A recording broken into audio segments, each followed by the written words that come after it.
I think Chanel Oh, learned that way as well. yeah. Claire's also got incredible videos on YouTube as well, like On just tarot. That's every card. awesome. Yeah, because Yep. I was literally doing it and then I had to talk to Chat GPT and say, what does this mean? Yeah, there's so yeah, I haven't taught tarot for a while, but the simple quick way to remember things, Emma, and everybody who's doing tarot is that your guides will use your library. So, like as an example, if you're afraid of birds and you come up with a card that has a bird, Yeah. then trust that that's like part of the message versus me who would see a bird as a lucky sign and I would go down a different Uh, path. So you don't get stuck in this means that, but uh, you do build your intuition from the first thing that comes to mind. Yeah. okay. Yeah. So we can Cool. talk more about that later. Cool. Anyone else Rachel, you've been manifesting the good seat on the train. That's a very important thing to manifest to start your day, right?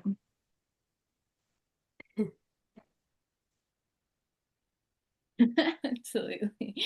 Yeah, it just makes all the difference. And yeah, I, I've realized the power of like intentionality. Like you just think about it and then you're like, oh yeah, like why wouldn't I get a seat kind of thing? Like that's possible. And then from there you can like manifest the bigger thing. So I've had fun playing with that. Yay! You're all going to be manifesting snobs. Like, of course I can have that. Yeah. Uh, Yes. Fuck. So then what is the bigger thing that you're manifesting then, Rachel?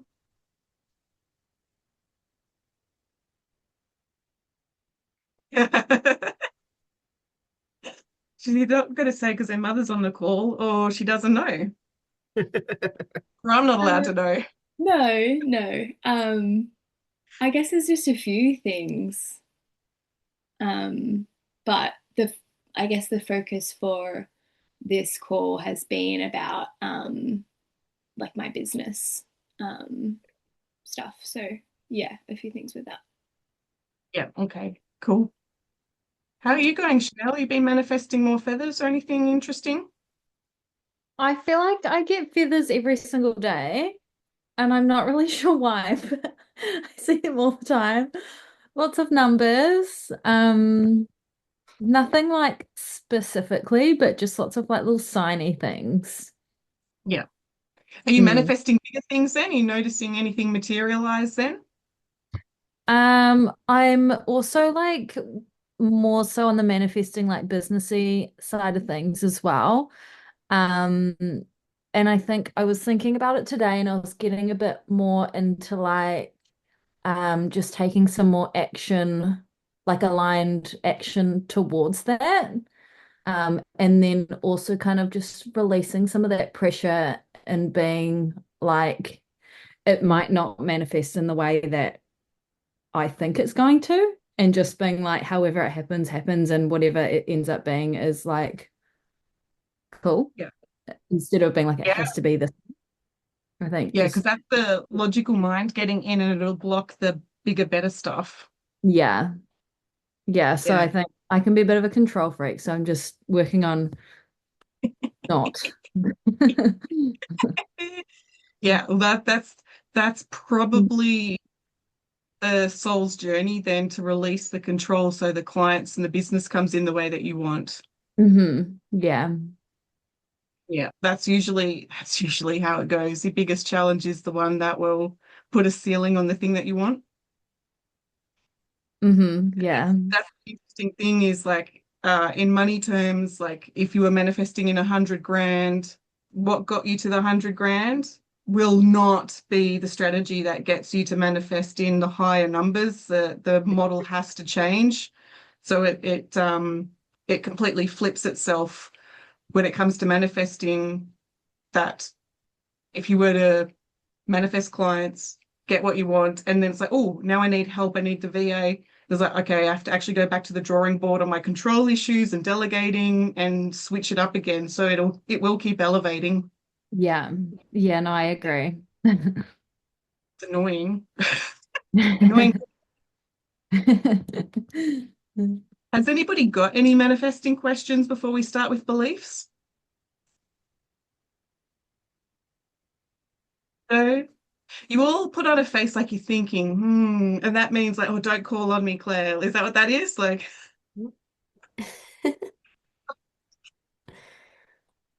alrighty. Let's get started, Jess, unless you have anything else to add. No, I think we're good. Let's get started. Okay. So it may seem like we are backtracking a little, but we're not.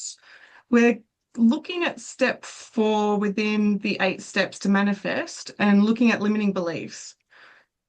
So this is where our time will get, Jess, this is why we manifested it to happen around daylight savings and time trickery, because last time we did step 5, so you'd have plenty more time within the course to be able, or the training to be able to rehearse, get the butterflies, get the evidence. So we're going to go back to step 4. You've done 5, and then we're going to also look at number 6. Looking at what are beliefs, we're looking at identity, looking at your relationship with money, and all the other fun things that get involved with this one. So yeah, a really powerful night to turn your life around in all of the good fun ways. I am curious from the group, before we go into too much detail about beliefs, does anyone want to share what belief they think they want to have changed? That wasn't actually a question. What beliefs do you think you want to have changed? Yeah, Chanel. I have a big one around me believing that I have to work really, really, really, really hard to get any money. Yeah. Hands up who can relate to that one. Hey, nurse. Look at that. That works so well. It looks like we were all waving and we all relate to Chanel. Well done, nurse. Manifesting connection. Really hard. Any other beliefs that yeah, Emma. I've got one that I can't bring in enough money on my own in my own business to survive. I'm writing these down in summary. Jess, do you want to check if there's any others here while I'm writing them? Yeah, within the group. Anyone else have any beliefs? Yeah, my query is around like where does the abundance come from? Where else can it come from? You sort of think it's got to come from within your means. Where else does it come from? Okay. Okay, so I was actually thinking about your message as well. And is it kind of like, I know that I get what I can get, but where does the more come from? Like, can I have more? Is that what you're meaning? Yeah. Probably, yeah. It's interesting. As you were talking about manifesting and so on, we actually sold a property this week, which may not sound too exciting, but it is super exciting because we are completely clueless when it comes to investing in properties and all that sort of stuff. And it's been the most seamless process. Mick found this real estate agent. He just left it all to him. A girlfriend of mine knew a conveyancer. We just did it all. One open for inspection. We happened to be at an airport. We had 1 hour of transit. We had to get back to the agent within that hour because he had to know that day for the people to buy it. Like, it was just the most amazing set of circumstances for the whole thing to have happened. We of course had to go straight into a bottle shop somewhere in the airport in Bali to find champagne. That was our biggest challenge. So it was so exciting because that has really been the focus of my energies over the last couple of weeks. Just please sell this house, please sell this house. You know, I'm so happy that this house is sold. I loved also the physicality of that when you were showing us the pilots the other week, Claire, how they actually, like, they were quite physical. So I've been signing documents all week, sold documents. Oh, so Interestingly, of cool. course, it all happened online. So all I was doing was clicking, you know, those DocuSign things. So there was no actual signing, but I had envisaged it like that and it all came together in the end. So I can see how those sorts of things can happen and that's amazing. But yeah, it's where does the more come from is my, I guess, a bit of a limiting belief. The quick But it was lots of answer. fun. Yeah.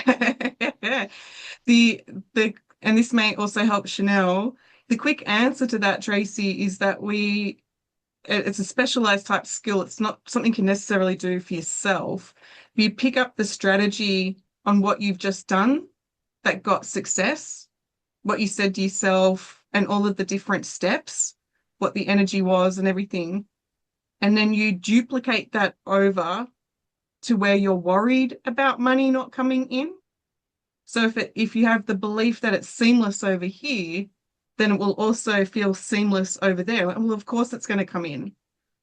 And so then that's where the strategy and the energy just continues to duplicate itself. I know that that's a bit abstract, but at that level, does it make sense? Yeah, absolutely. I think it's starting to make sense because things are just moving in. There's a bit more flow in my life, and I'm sort of starting to see the results of good things happening. And it's hard to believe it's happening, but it seems to be. So yeah, that makes sense. Thanks, Claire. Snap that one out of your language, though. Hard to believe. Like, no, it's easy to believe it's happening. It's seamless. Seamless. Yeah. I feel like Yeah. Love I that. feel like it's Seamless. Yeah, I feel like it's happening. I feel like I've seen this with quite a few clients as well, of like it's already kind of happening in your reality, but your belief system just needs to catch up, which is where Claire's Mm. talking about like, oh, well, where's the worry of the money because that's where the beliefs are. And then because it's already happening, you just need to duplicate what's already working, but the belief system needs to sort of come up to balance with that. So, yeah. Yeah. Yeah, and we could duplicate even Rachel's strategy to get the good seat on the train and work that out, and then move that to getting the good seat at her work that she wants to be at. Like you can play with it so that you're naturally expecting it like you would naturally expect whatever you want in the like your glass of water in the morning. It's just that simple. Cool. Is there anyone else want to add? Or we've got working really hard to get money, can't bring in enough money for my own business. Where else can it come from? Is there any others here that want that are standing out, needing attention? Yeah, Ness.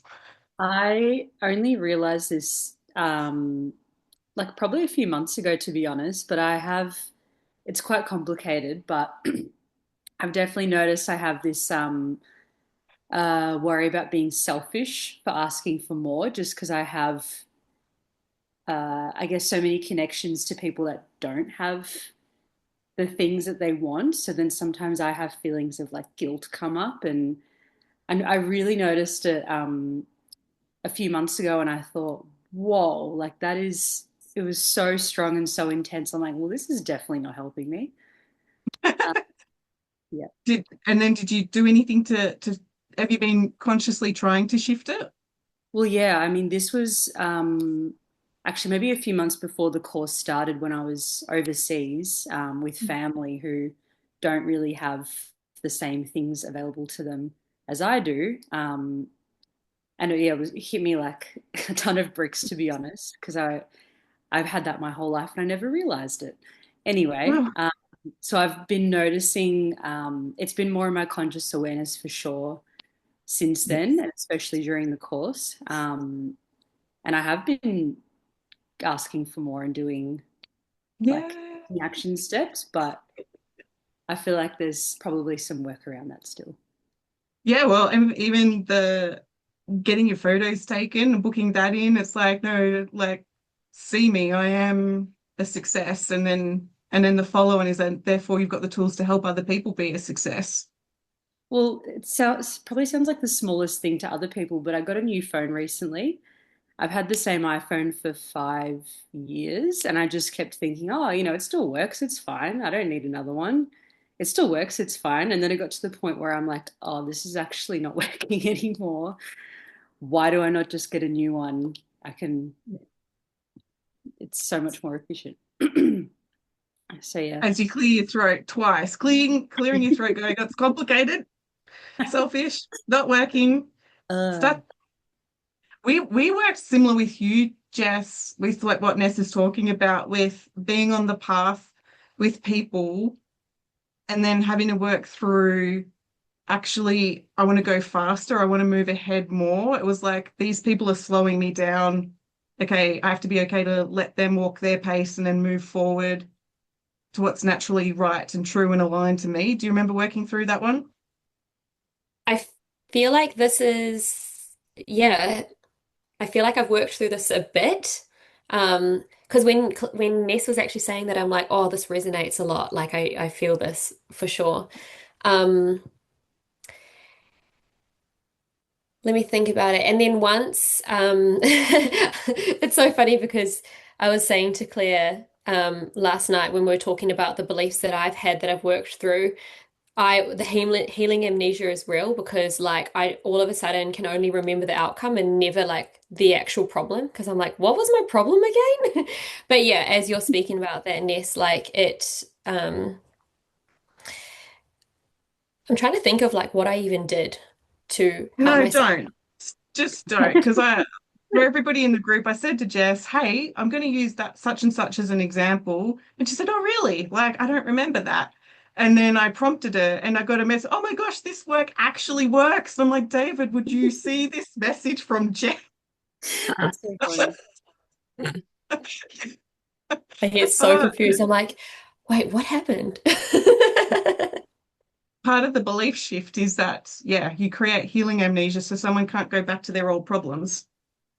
And that So happens. Yeah. and yeah, and so Rachel's just adding here shame around spending money, which goes hand in hand with what you're talking about, Ness, with the selfish piece and justifying and guilt. Cool. Let's get into it then. We've got some good stuff here. Oh, actually, when no, Corinne, were you going to add one?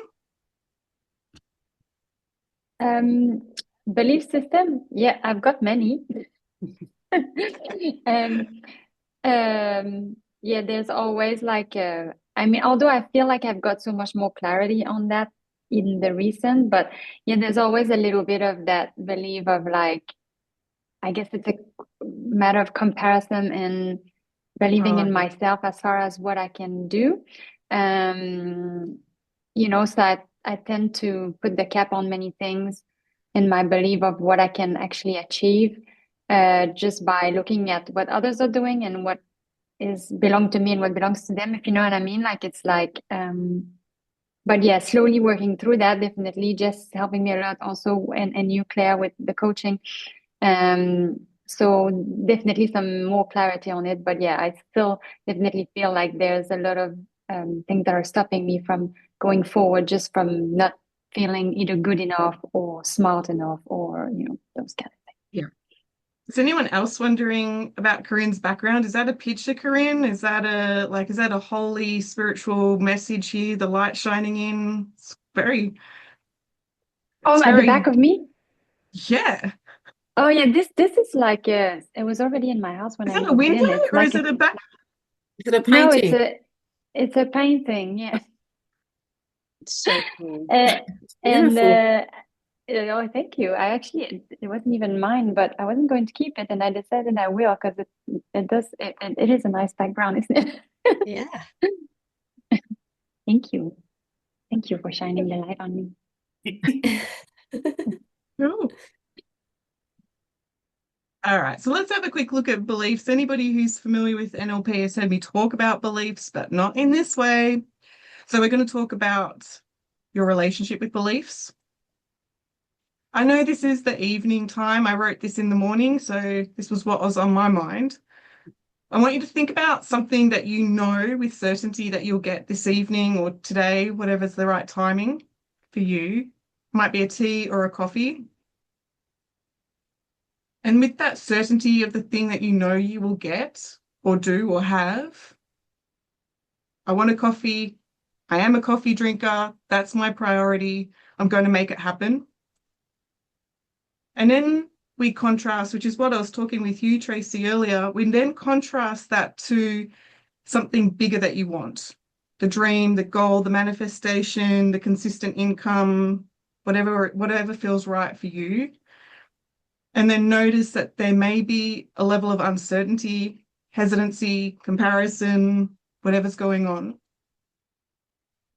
And when you think and reflect about the difference between your want for a coffee, a tea, whatever's right for you, versus the really big thing that you want, that's far more important. What's the difference? Even though I've skipped the slide there, what's the difference? And the truth is that the difference is your beliefs and your identity. You know you're a coffee drinker. It's familiar, it fits. But the big thing that you want, whether that's clients, the home, whatever we want, it doesn't yet match who you believe yourself to be. So there's that feeling of uncertainty and stuckness. If those bigger things were already aligned to your belief system, it would be part of your identity. You would have already done them by now, right? So there's a reason why you want those bigger things. Now, when we're talking about beliefs throughout the entire evening, recognize that even the word beliefs have the word lie in it. So beliefs aren't true.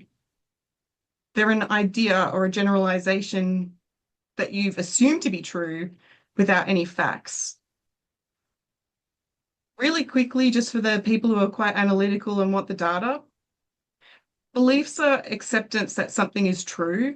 So they're generalizations, conclusions like, yes, I can have what I want. It's a generalization, it's an assumption. Compared to a fact is quite singular. It uses your senses. It's like, I can see it, I can touch it, my senses can engage with it. So this is a fact, like, yes, this is a pen, this is a phone. But when you start to describe how you relate to it, I believe I can have what I want. We're now going into beliefs. We're going into your relationship with the thing that you want. We do have surface beliefs, which are easily changed. So if you're somebody who's on a diet and then learns that it's fabulous to detox, whatever, then your beliefs about what you're learning will change. However, the really deep beliefs that we're all talking about here tonight, the comparison, the guilt, the working hard, the shame, this all ties into those deep beliefs within your identity that was shaped by childhood, how you got praise, approval, how you survived. So these are the deep beliefs that we're talking about tonight. When I invite you to think back to night one, we had our hand on our heart and we asked, what do you truly want? My question to you is, did you answer from your logical mind and your beliefs? Or when you engaged with what you wanted or what you want, was that from the heart space and the intuition? The reason that I ask this is because right up from, one of the first slides here, beliefs are not necessarily true.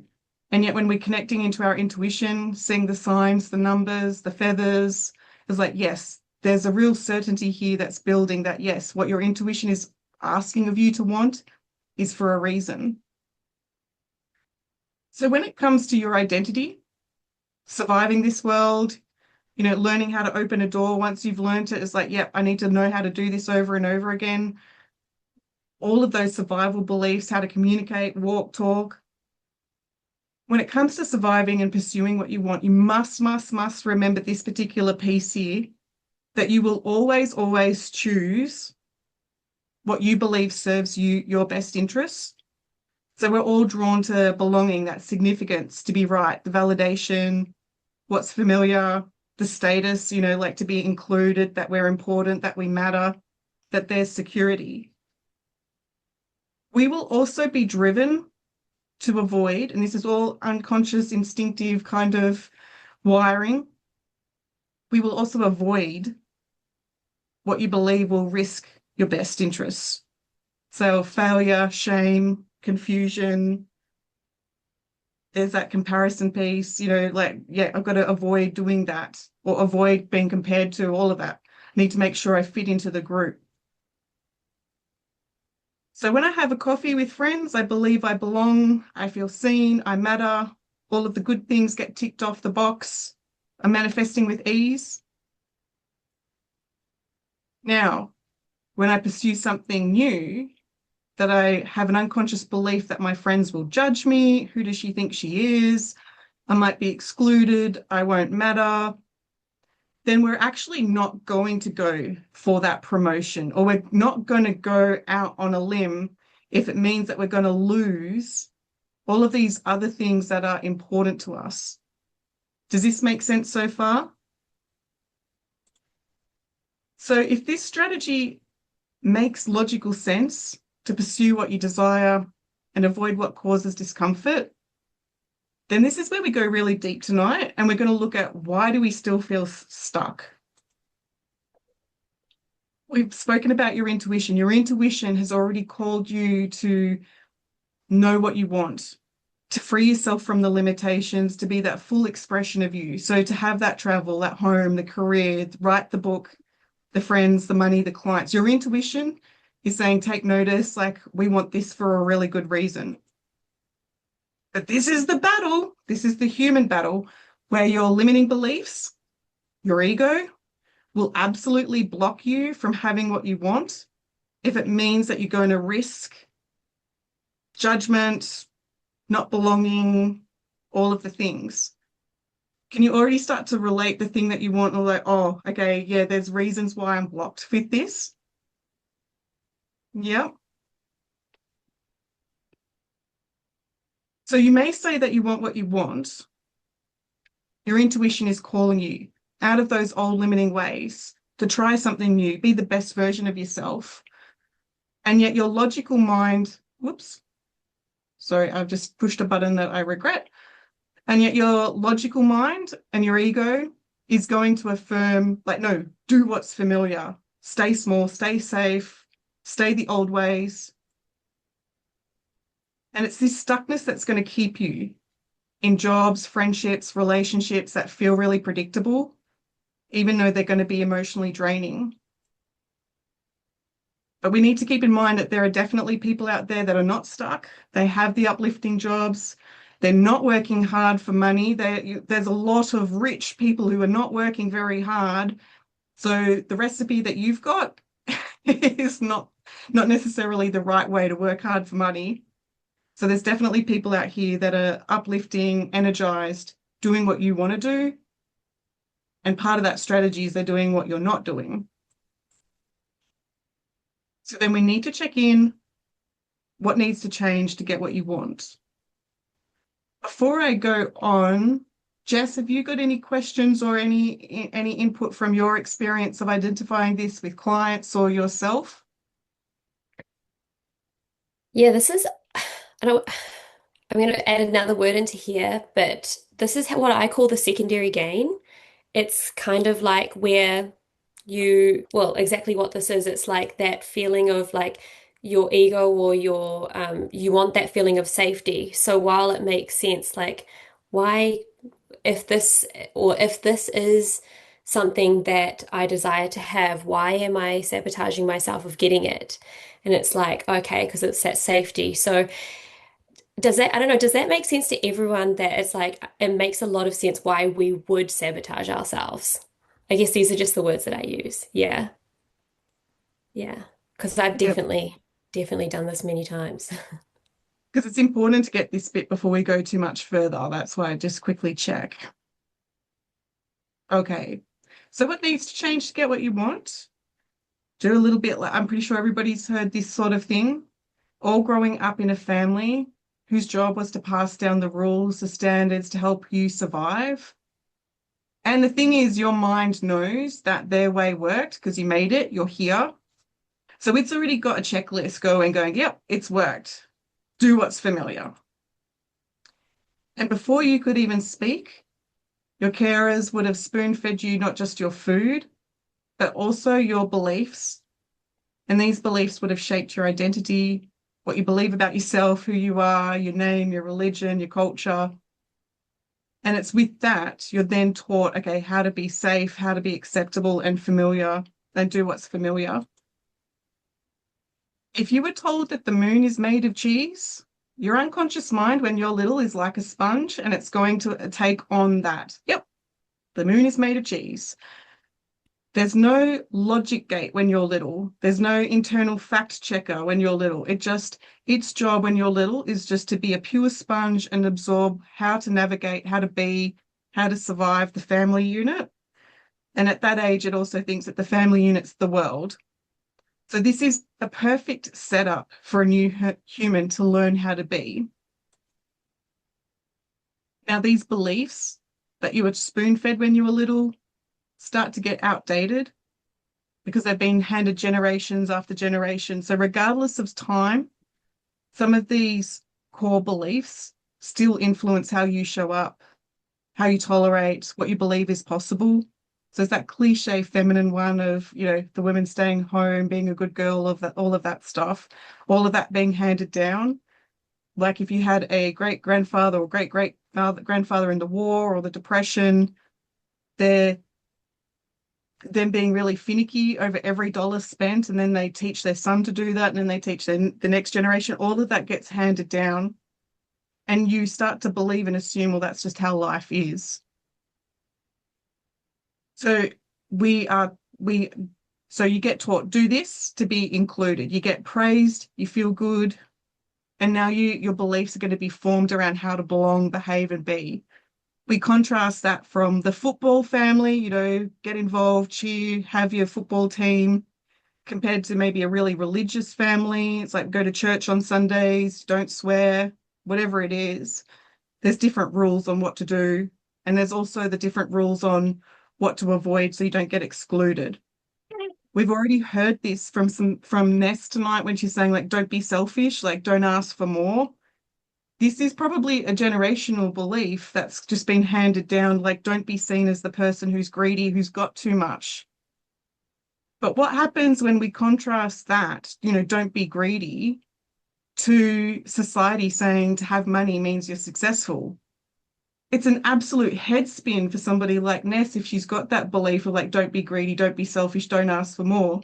And I want to be successful, which society says means I have money in the bank. Yeah. Yeah. Ness has actually had an epiphany as well. Do you want to talk about it, Ness?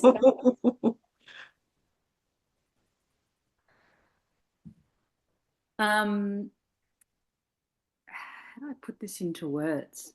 Just when you're talking about secondary gain, it just straight away made sense to me that it's all about like being able to resonate and I guess be accepted and to have something to talk about because I do have, this sounds really negative, but I do have a lot of family that complain a lot, like so much. I think if I was to enter a conversation with, no, I'm going really well, I don't think they'd know how to respond. Like, of course I'm going to feel, of course there's a secondary gain there with what I was talking about. So Yeah. Mm. Yeah, I really resonate with that. Yeah. like it's Yeah. almost just a part of the culture for some, I guess some of my family. It's just like you just complain all the time. Yeah. Yeah. Corinne's laughing. Do you want to add to that, Corinne? No? Yeah. It's a European thing. Yeah. What, Were you was going to someone- say something there, Corinne, or? Oh, yeah, I was just, I'm laughing this because my family is very much the same. I actually had a coaching session with Claire about this actually last week. And yeah, it's exactly that. Like, I just feel sometimes I'm being drawn into their drama when really, truly, it doesn't really belong to me. But it's been like that all my lifetime, as you most probably.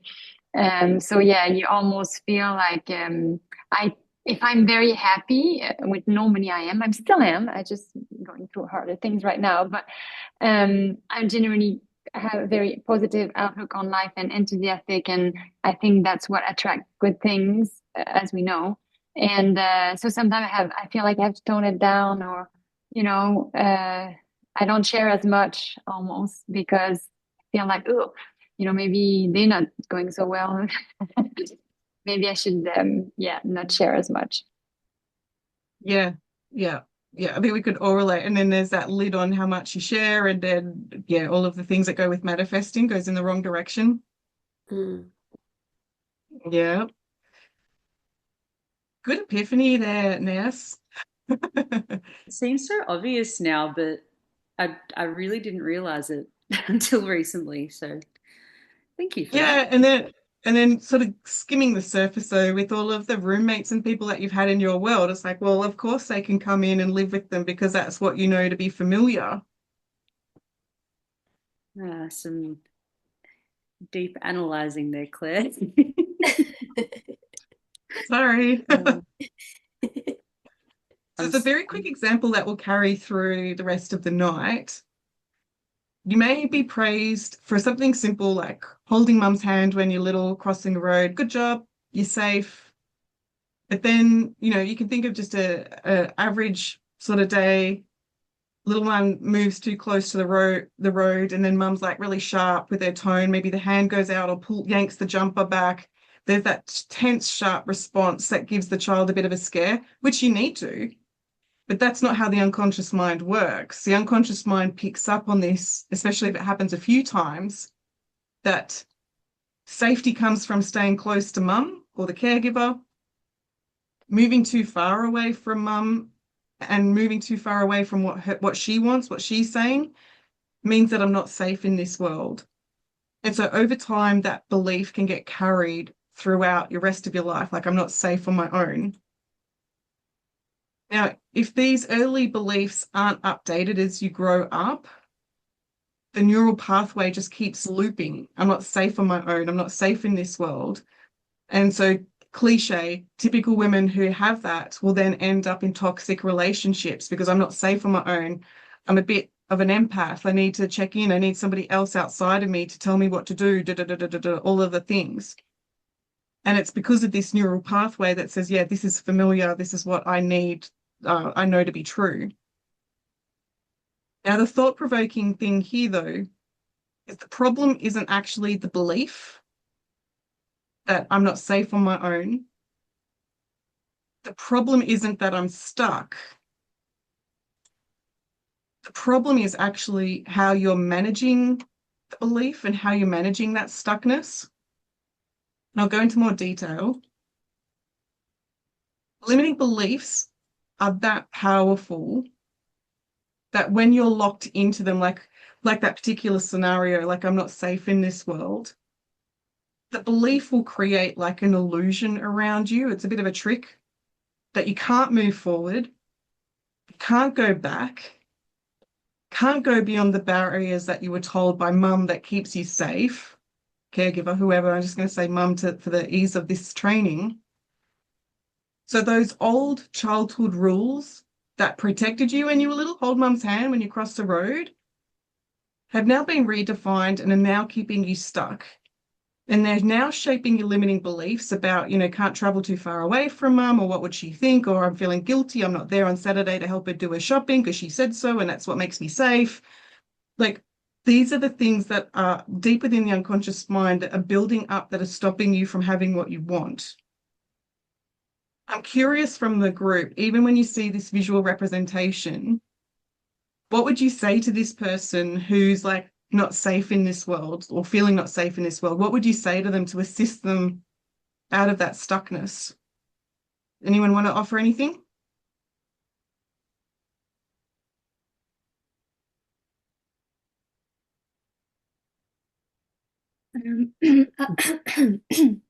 I'll add something. Sorry, my voice just went.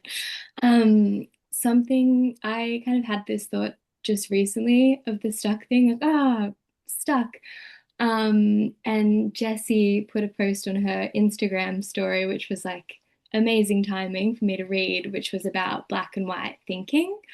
So like people going, oh, I have to do this degree to get this job, for example, or I have to, whatever it is, just the black and white thinking about it. So yeah, just the opportunity to open your perspective and go, oh, well, maybe there's a short course I can do, or maybe there's some internship or another experience I can do to then get to this pathway, to this point. So yeah, just opening up the thinking, or the shifting the perspective, I guess, as like a first kind of conscious thing that you could do. Oh, clever. Yeah. Well done, Jess, with that post. Woohoo.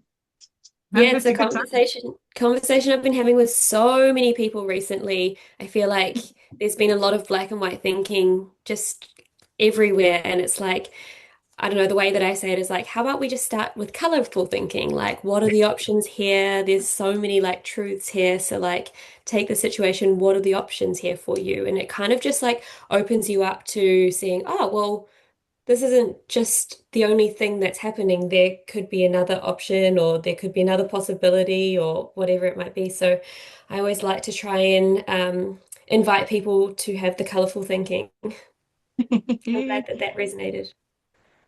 Yeah, nice. Is there anyone else that I've taken the picture down, but anyone else want to offer anything what they would say to somebody, a friend who was just feeling stuck? Mine kind of is similar to what Rachel was saying. Just even asking, have you ever been safe on your own?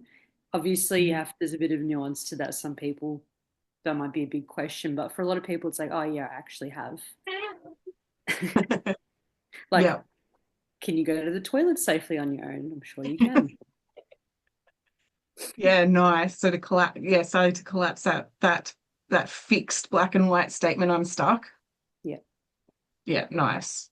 I was going to say, if you waved a magic wand and the unstuckness went away, what do you think you'd see? Or something like that. Yeah. Yep. And Corinne, you had one to add? I'm trying to think, like, sometimes I listen so intensely to everybody else, I forget what I wanted to say. But I think if I try to remember what I had in mind was also in relation to my situation, is that sometimes when you feel stuck, I find it's because you're clinging so much to what's familiar, and you know that's what actually keeping you stuck. Like what you're also talking about, the black and white. Like if you can only just step out of there for a minute and say, you know, there's so much more to it than just because what creates pain often is the fear of like, being alone or not being capable, or all of that sort of stuff. And so I think, when you're hanging on to that, like as your ego is like, and you're not really listening to your soul, which is telling you, go on, experience, like don't be scared of the dark. I think that's what makes you feel stuck, is clinging to all that familiarity for fear of the unknown. Yeah, that's a big one there, because this is that's what we're stuck up against, right? Is that there's a fear of the unknown, of what's outside of that container, what's outside of the guidelines and the rules that we have assumed to be true. So stuck there continuously trying to do what you've done in the past, and it's not getting you anywhere.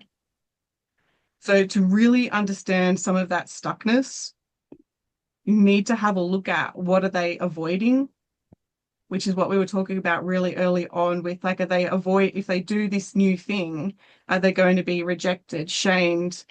The other way around, if somebody's been pushed to pursue becoming that doctor, to have that university degree and things like that, to not have that, would there be shame in the family? So what are they avoiding by not moving out of their stuckness? What are the old beliefs, the old ways that they've been told to do things? Now, you will notice when your limiting beliefs are coming up, when you start to either overgive, procrastinate, perfect, mask, feeling guilty, frustrated, ashamed, tolerating staying small, it tells us and it gives us clues that you're doing what you did when you were little to navigate the family life, to gain that caregiver's approval. And so to start to shift some of these limiting beliefs, like what it was there, Corinne was saying, with that self-awareness and things, it's the first thing that you must start to question them. Yeah. And so even if anyone's heard of Byron Katie, or sorry, start again. If you haven't heard of Byron Katie, get onto her. She's incredible on good old YouTube. But anytime that you're up against any of the shoulds that we've been talking about throughout this training, it's starting to question that, because you're hitting a limiting belief. Is it true that I should, give? Is it true that I should tolerate and stay small? Like, is it true?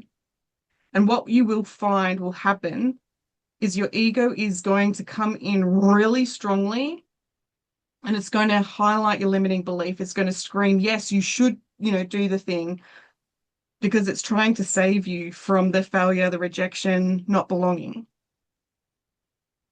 Then you must then ask that next question, can I absolutely know it's true that I should, go and do the thing? And what will happen when you've asked that question the second time is that your intuition will start to give you the truth. So the first response will be the ego trying to keep you safe, trying to get you to belong, trying to get you to be familiar. The second answer to say, yeah, well, is it really true that I should do this? Or is it really true? Let me have a look at here. Is it really true that if I spend money that I need to justify it? Is it really true that I can't get any more clients to come in? Is it really true that I can't bring in enough money? Your ego is going to say, yeah, yep, stay in your 9-to-5 job. That ensures security. That's what your dad did. That's what we know works. And it shuts off the intuition very quickly. Whereas what we've worked out throughout this training is that, yes, your intuition will show you the feathers. It will get you the house to be sold. It will get you to do the things, but you need to give it the spotlight, time and attention to be heard.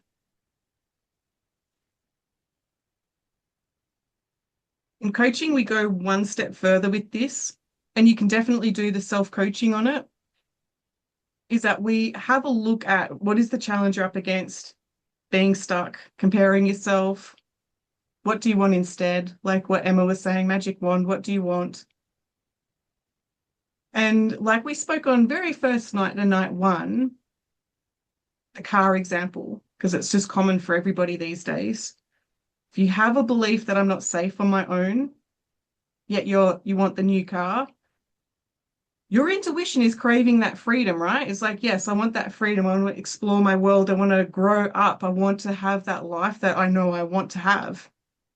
And that represents a car. So what you want is the new car.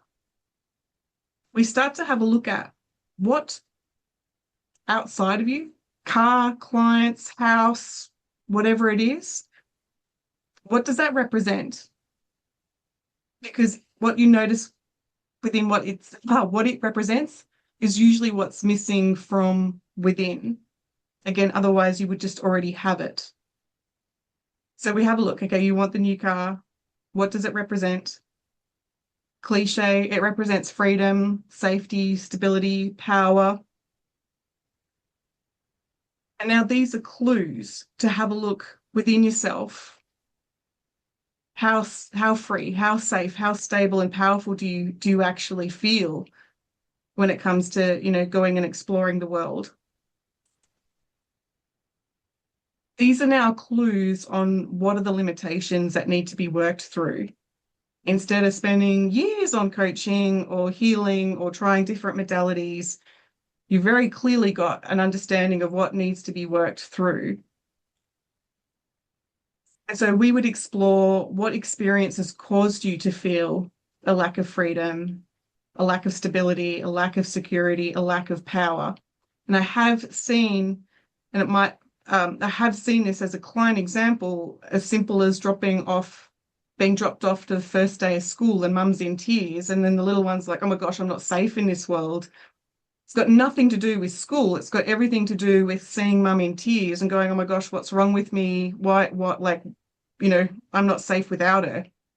So it doesn't need to be a big deal trauma thing of being kidnapped. It can be as simple as the way the little one has interpreted the event. And now, oh my gosh, separation anxiety. Is this making sense so far? And then we do some processes like timeline, which there'll be links in the manual to be able to change those beliefs, to change them permanently. Like, yes, I'm free and I'm powerful. So once that limiting belief is cleared, you're no longer looking through the lens of fear. You're no longer looking through the lens, I have to work really hard for money. No longer looking through the lens of fear. Gosh, what will people think? You feel free, feeling safe, feeling stable, feeling powerful. And then the law of attraction starts to work its magic that, yes, feeling powerful, manifesting in powerfully, synchronicities begin to arrive in electrifying and unbelievable ways, right, Jess? Yep. And then, yeah, your manifesting starts to happen. Jess, you said you giggled when you saw this slide. Yeah. Yeah, it's funny being the analytical person as well. It makes sense, this slide, which is quite funny. So when you once that new car arrives or the house arrives or someone's paid off their mortgage in 6 months, I see this with clients, you explain that to a non-manifestor and it scrambles their logical mind. You tell your dad who's told you to have the secure job, and it's like, that doesn't make any sense. How did you do that? And it's like, that's right. It's not logical. It's nonsensical, like manifesting in feathers. It's not logical. That's why it works. And so, yes, then you become elevated and evolved and you manifest exactly what you want. So any questions on any of that before I go too much further?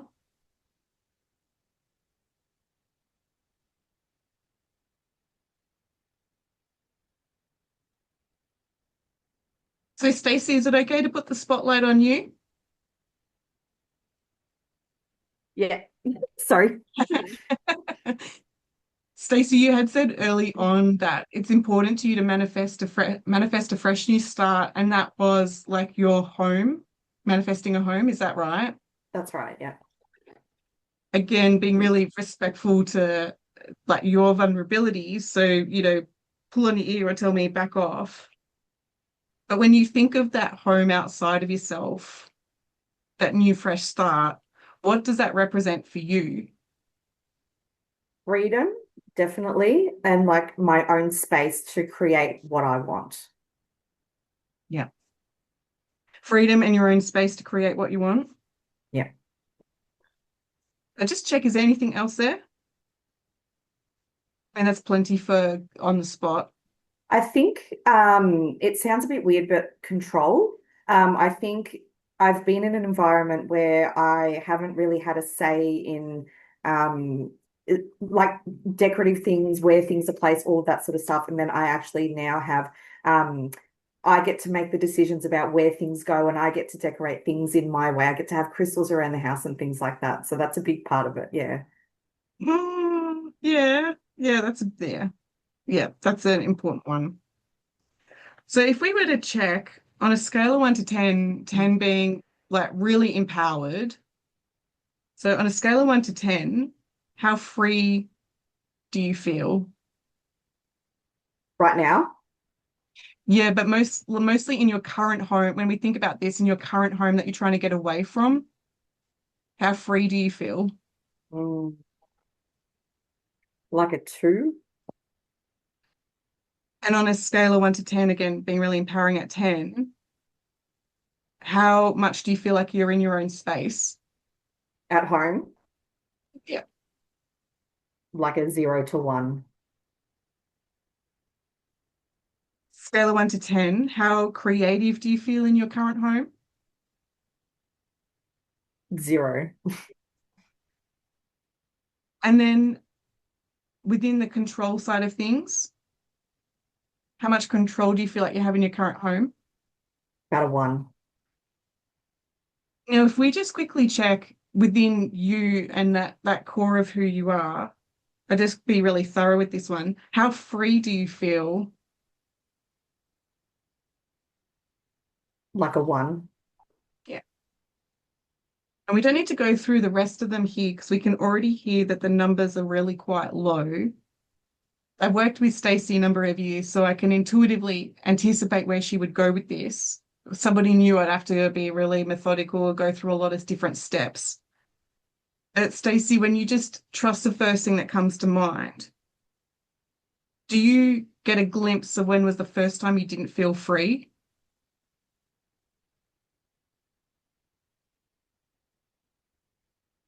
It would be when I was a child at my family home. Yeah. Yeah. Where do you feel that at the moment? In my chest. What color is it? Orange. Hot or cold? Hot. If you checked in with that orange hot energy there within the chest of like not being free, and we ask that hot energy, what's its purpose for being in Stacey? Keep me safe. And we keep asking it, what is it keeping you safe from? The world was the first thing that came to mind. And if we check in with this orange hot energy, the fear, the not free, once Stacey knows that she is free to have her own space, free to create what she wants, to have that control in the decision making, once she has that freedom, does she need to hold on to this pressure in her chest? No. And I'm going to be a bit nosy and ask it, what else do we need to know? What else do we need to know to release this?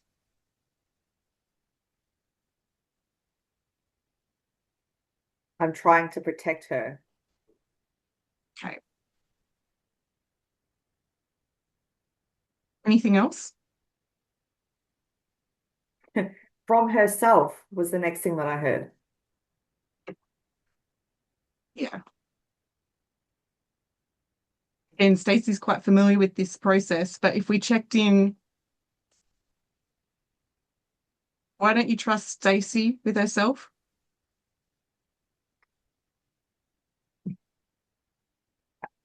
First thing that came to mind was because she is too vulnerable, or she'll put herself in too many vulnerable situations.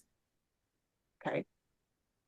I'm curious then, again, sort of speaking to that energy, normally I'd put Stacey in a trance, but she's already there. What happened to Stacey's discernment? It got pushed down. Okay.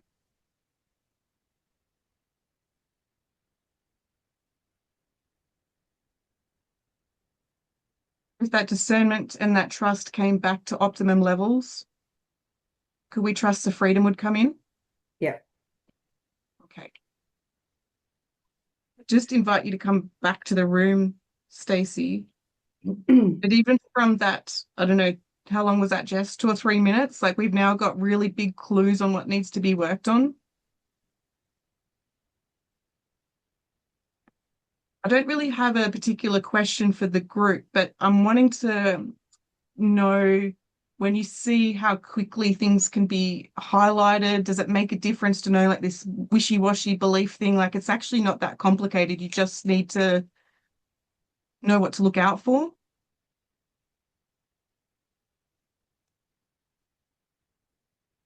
Yes, any insights from you, anything you want to share? No No, observations or anything? thank you for that, Stacey, by the way. That was, yeah, the perfect way to demonstrate like how we can see the beliefs or how we can find what needs to be worked on or the beliefs that are there that can be worked on quite quickly. Like you say, like that was only a couple of minutes, and now sometimes I even find when realizing what the belief is or what it is that can be worked on, that's healing in itself. Like that's the first step of healing because it's like, oh, okay, like I'm on the road now. Now I kind of have that first step covered. Now I can sort of go into that. So yeah, thank you for that. Stacey, I'm curious, when you think about the discernment and the discernment being pushed down, metaphorically, what's that like for you that you've pushed down your discernment, like you've pushed down that inner guidance?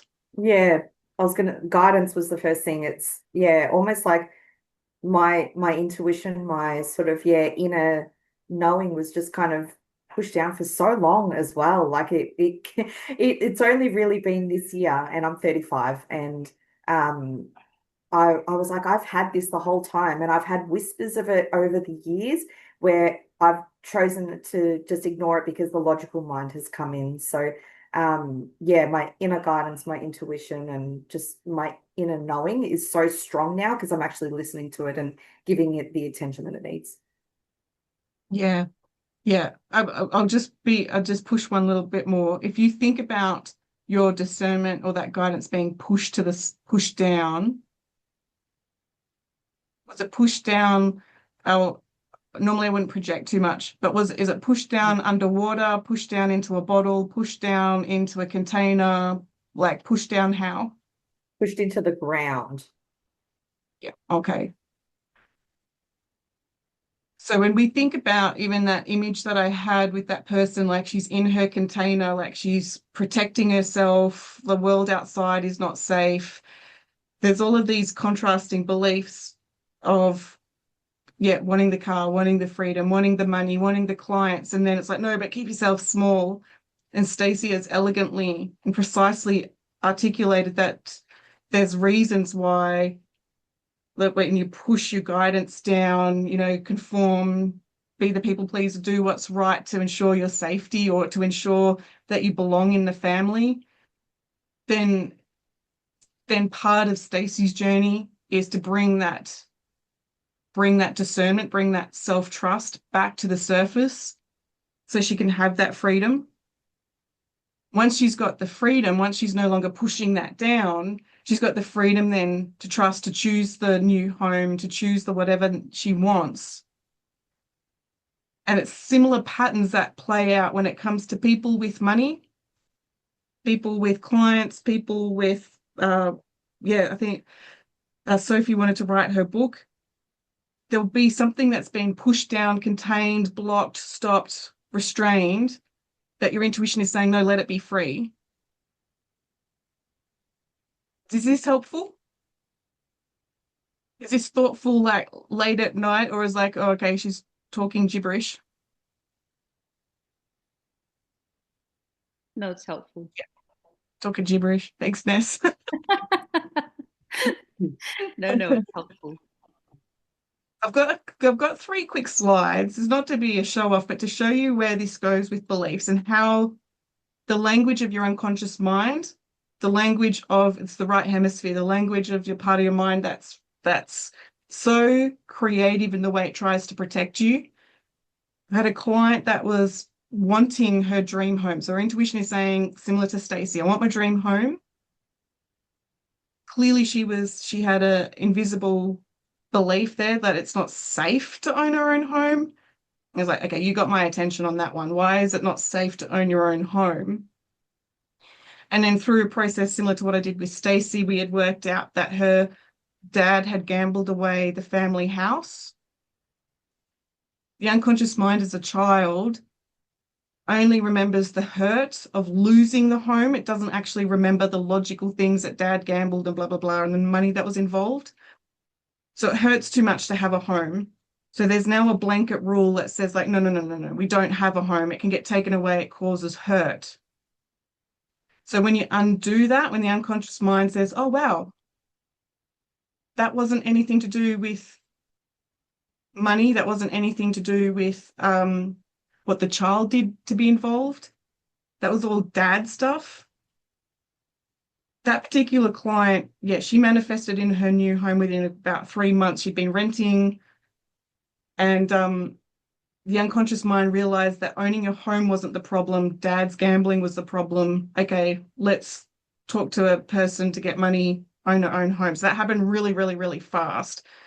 That we can see even from what Stacey had said, and thank you, Stacey. It was like, there's so many layers here that are trying to keep you safe from old rules that don't exist. Did have a client here, I want a successful coaching business. When I met this person, she was working at the reject shop. So she wanted what she wanted, but she also had an invisible belief here that she needed her dad to feel safe. Her dad was, there's a few swear words, he was quite aggressive. And the more that she stayed small, be his little darling, be his little show pony that, you know, he looks really powerful, he's the good provider. The more that she stayed small, the more she also stayed safe and didn't push his buttons with his aggression. So when we started to do that work to get her safety, her freedom, her breath back into her body, then she was no longer intimidated by his anger. Like, your anger is your stuff, you deal with it. I've done my work. And then, yes, she's a very well-known coach in the industry now. So you had to go back to what was she avoiding from having what she wanted. Last one here. I want to be happy and healthy. Corinne, I hate those clients that are so vague. I want to be happy and healthy. Tell me more. What do you want? But this particular client, she had this expectation to make sure everybody around her was happy so she could be happy. Culturally, she'd been taught, have the home, have the marriage, be the good wife. And again, she had married somebody who was charmed her until he got her married. We cleared all of that, the have to, the shoulds, the tolerating, and she took that brave step to step back out of that marriage. And she now owns a very, very powerful a very thriving child therapy business that's known pretty much a lot all around Victoria. She's now teaching parents how to encourage their kids to be the best that they can be instead of tying them into all of the old shoulds. So she's really turned her story around. So these are the types of examples when we're talking about beliefs with money. It's never about the money. It's never about the comparison. It's never about the house. It's always got other layers tied into it. We're about to get into money, but I just want to check with Jess or anybody else want to add anything or any questions or ahas. I'm good. How's everyone else going? I had another. Any ahas? Any more epiphanies? Yes. Yes. More. Love that. Mine very much feels tied into the photo shoot thing of being seen, because in those moments where I want to fit in and not say like the things that make other people feel uncomfortable, I don't want to be seen, really. I want to just like blend in with everyone else. Does that make any sense? Yeah. And so then what's the worst thing about being seen? Not being accepted, being judged, criticized. Yeah. And then do you know who's going to be making those judgments? Well, really myself at the end of the day. You would judge yourself for being seen? I suppose what I mean by that is the fear of being judged. Like, you can never really get inside someone's brain, really. You never really know what someone's thinking. So it's just you judging yourself half the time. Yeah. But if I poked a little, whose judgment are you worried about? Right. Yeah. Family. Yeah. Yeah. Yeah. So then the inner circle people there, your family, if they were to judge you that much, what we would do, encouraging everybody, is we would chase what's the worst thing about that, what's the greatest fear, and resolve and dissolve the fear. Gosh, that they wouldn't love me, I'd be excluded, I wouldn't be enjoyed in Christmas. You have to resolve and dissolve the fear so it's not pulling you back into the past. And that way you got the freedom, like, look, and then you manifest exactly like what Tracy was saying, he's signing it and all of the things. You manifest, look, Mum, like, here's my photos. And you imagine it going like, oh, wow, what will people think? Blah, blah, blah. That's your stuff, Mum. But look at my photos. Oh, yeah, I'm so proud of you. So then you start to actually also manifest the outcome that you want with family too, right? Jess is laughing. Can you hear that? Yeah, no, I feel like Ness, we're very similar, like a lot of the conversations that we've had, but I definitely resonate with that, especially when it comes with family as well. Like, um,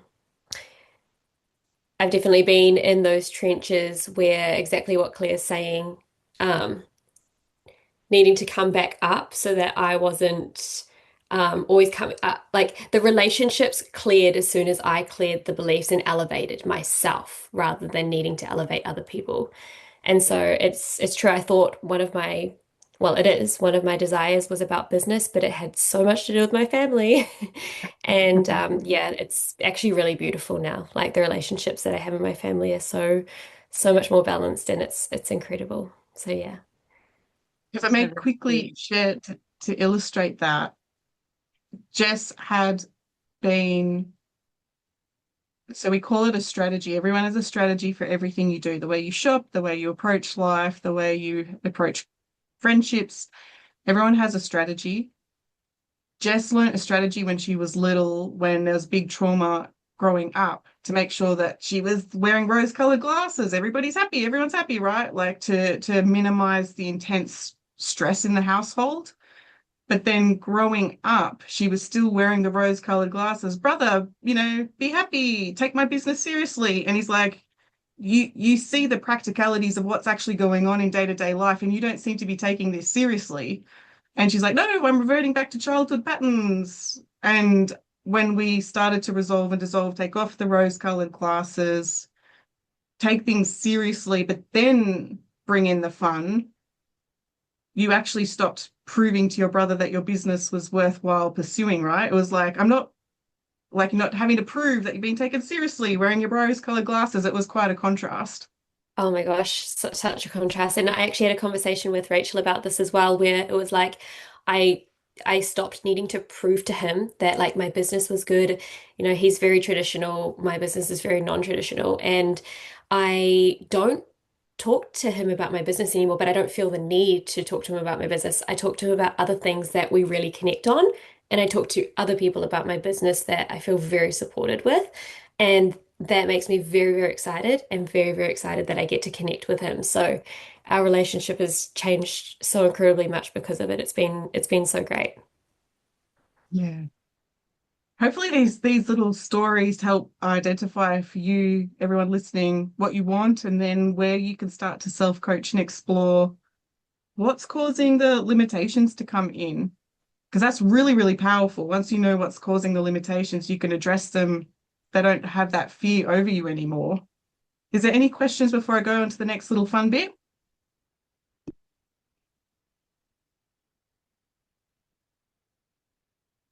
Let's have a look at your money resistance. The fun stuff. I'm going to skip that one for a second. If we all have a pen and paper in front of us or near us or writing it on your phone, there's 4 little questions here to play with. And if you trust the first thing that comes to mind, to write down, people with money are, I need writing music, don't I? People with money are,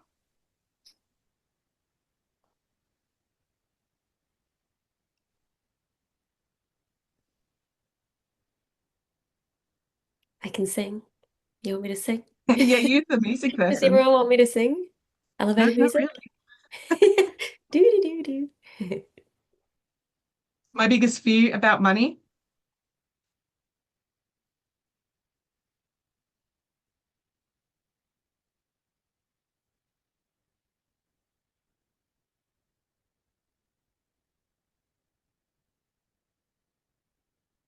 If I have too much money, dot, dot, dot,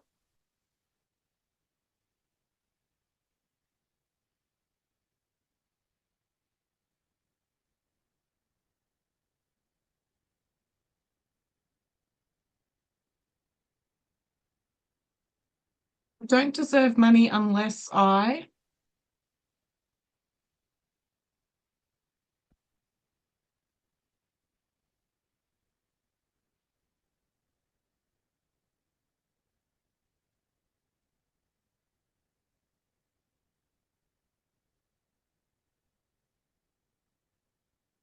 Corinne, do you want to share your first answer? People with money are? Hopefully it's really bitchy. People with money are? I actually did this was also in your resources, like so I did that, like which made me laugh actually because the first thing that came to mind was like really mean, like disconnected and like self-centered or like unhappy. Obviously having work on yacht and experienced a lot of charter and people who just were living in the surface. I was like, oh, so that's all that came to mind. It's awful. It's good. It's good. It's good that you're honest with yourself because then you could address it.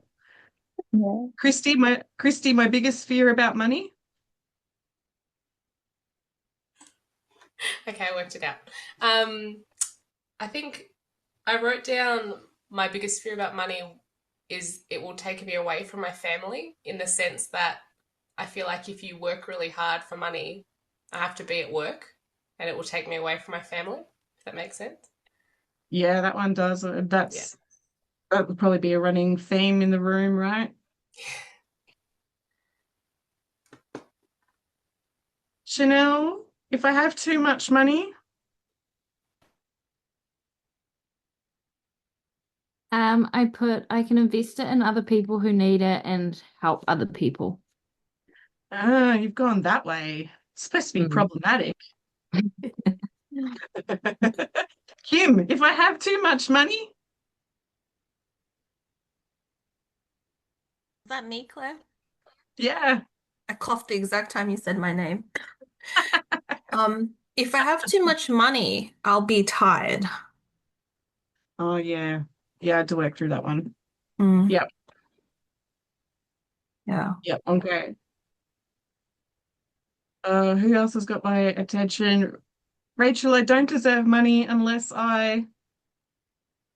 Rachel? I wrote, am willing to give it to those who need it more than me. Not even some of it, just give it. Give it all.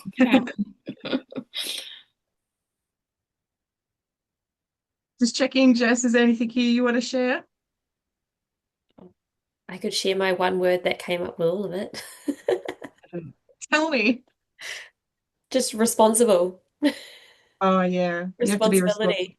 I think responsibility was in every word, everyone. If anyone I didn't call on, does anyone else want to add?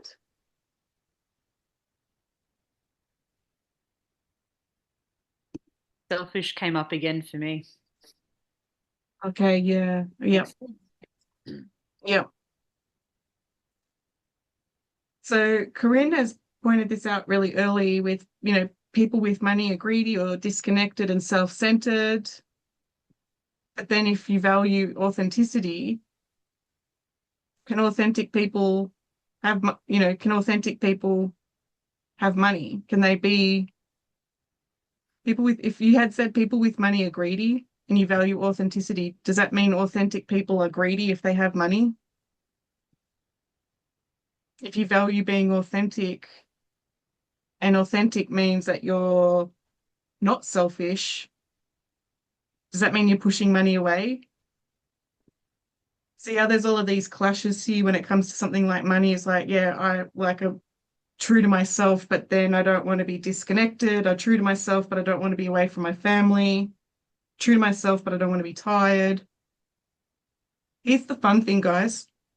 Oh, next one after this. Money is a tool. Like a spoon is a tool for eating.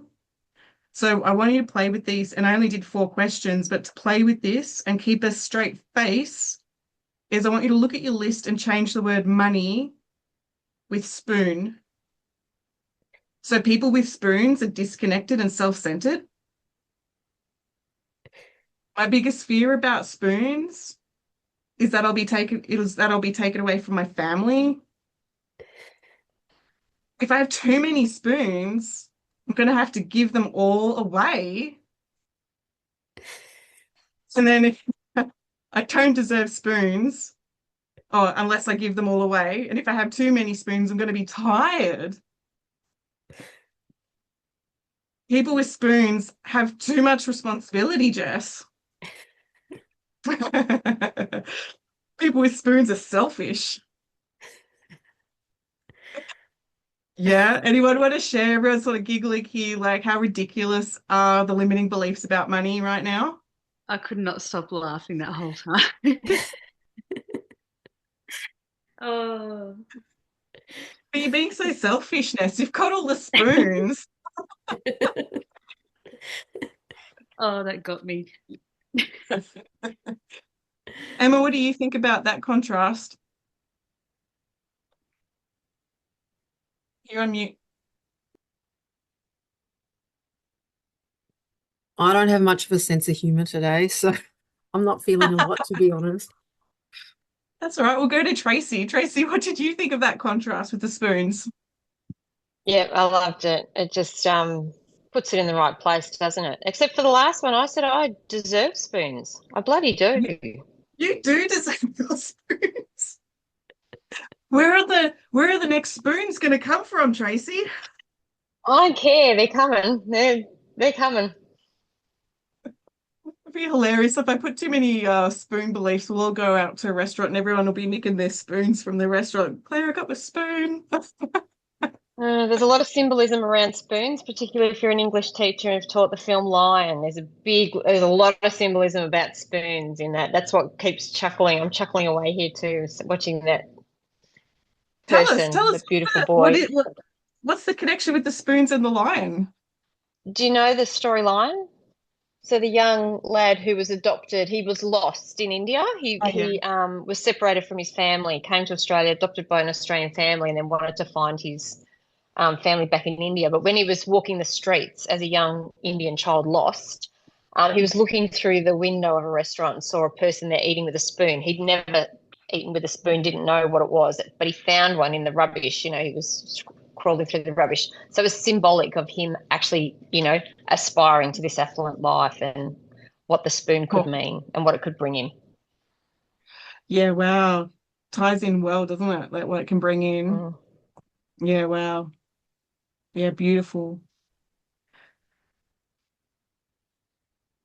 With everything that we've discussed here, the next piece that I'm going to share with you is a link so you can all, we're going to have a look at what it means to surrender, but I'm going to share with you the link so you can do the process that took me a week to write, to help you grow your money tree.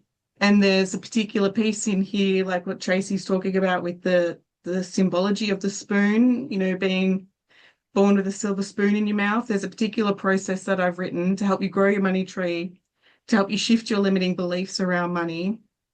And it would be, such an honor to hear what you think of that particular process if you've got the time. Because I know Corinne has heard it, Jess has heard it, and Stacey. Does anyone want to share any encouragement to go hit play on that particular process? I can. I loved it. I was in bliss for so long, and yeah, Claire's really thought about um, a lot of the symbols, we've all spoken about over the last 5 calls. Like Claire's added all of this in and really thought about everyone so deeply. So, yeah, you'll feel it. I know you will. It goes at a comfortable pace this time. The other one was too fast. Still, I need coaching on that, Jess. Anyway. Corinne, you want to offer something? Yeah, I also really, really adored this process. Like the music, everything, like you say, the pace, the visualization, and just like the metaphor in it, like, the growing tree planted and all that. Like, I think for me, it made a lot of sense, especially my new money mantra is related to a money tree. So it's always in season. So I'm Always in harvesting season all as you year sit under round. that Yes, tree. yes, it's always in season. So yeah, I also, I did it twice actually already because I thought, wow, what a powerful. So yeah, I highly recommend it. It's just very nice. Okay. Thank you, Corinne.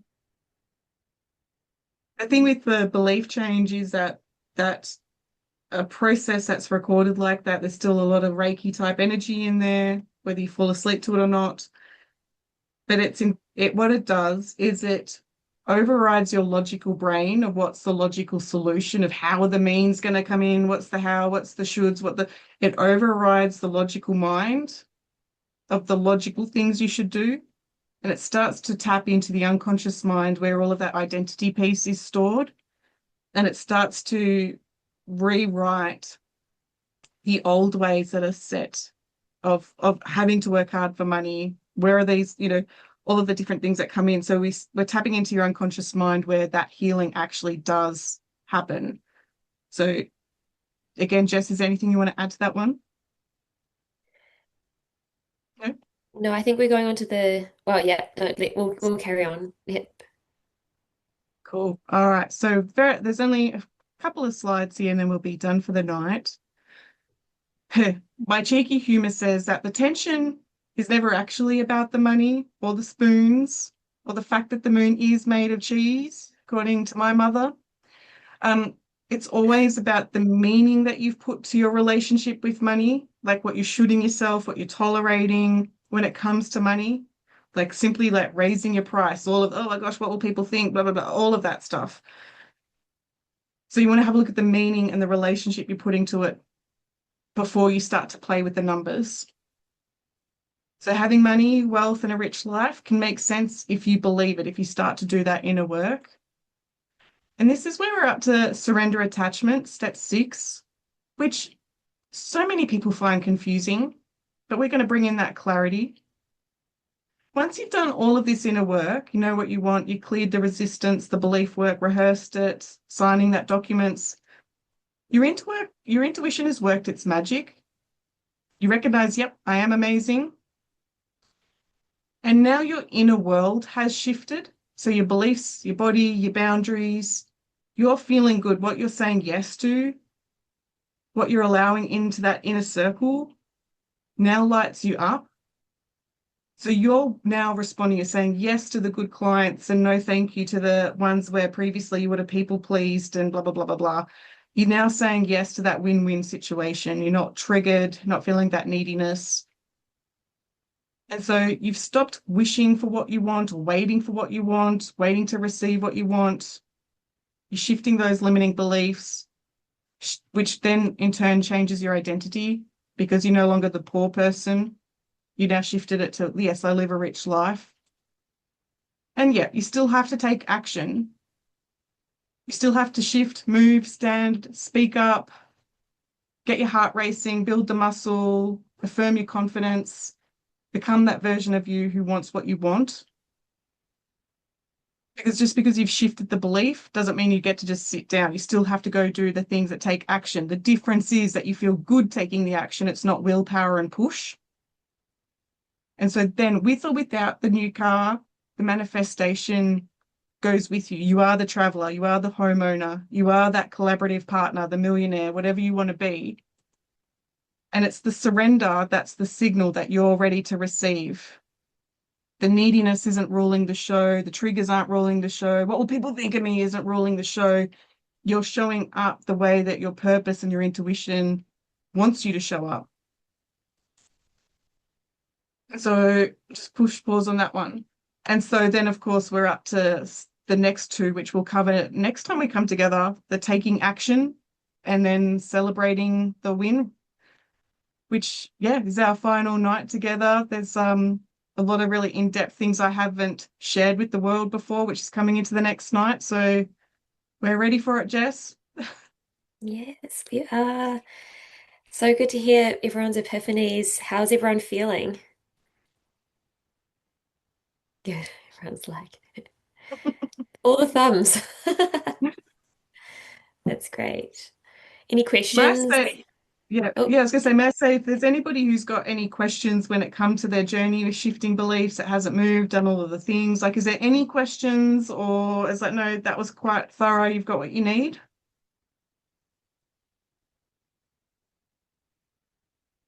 cool. Nothing's missing. Nothing's missing. So you're just so that good at simplifying it for everyone to understand, Claire. How are you feeling, Stacey? Like, are you going to sleep well tonight, or do I need to keep checking in with the orange energy? No, I think I'm going to sleep well. It all, yeah, I don't know, it all resonates and makes sense, and it just kind of makes things a bit clearer for me. It's like, you know, why I enjoy coming into my clinic so much. It's because I've got the control, the creativity, the freedom, I suppose, and there's the contrast. So yeah, it's definitely been like, oh, like getting my own epiphanies with that. Yeah.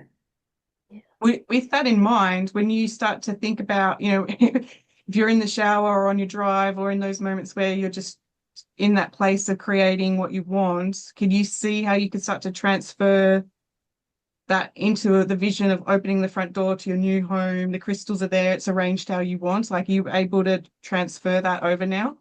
Oh, 100%. And I feel like I've been doing that the last couple of weeks. I'm like, you know, like this is kind of what I envision, and this is kind of what I would like, you know, the living space to look like and whatnot. But yeah, I feel like now even more so, it will be easier to do that. Yay! Cool, cool. All right, so this one concludes our night on beliefs. Enjoy playing with your spoons and giggling to yourself. Every mouthful you take's another 10 grand you're receiving, right? Yes. Are you going Did to I send, see your hand go? sorry, No, what was that, Evie?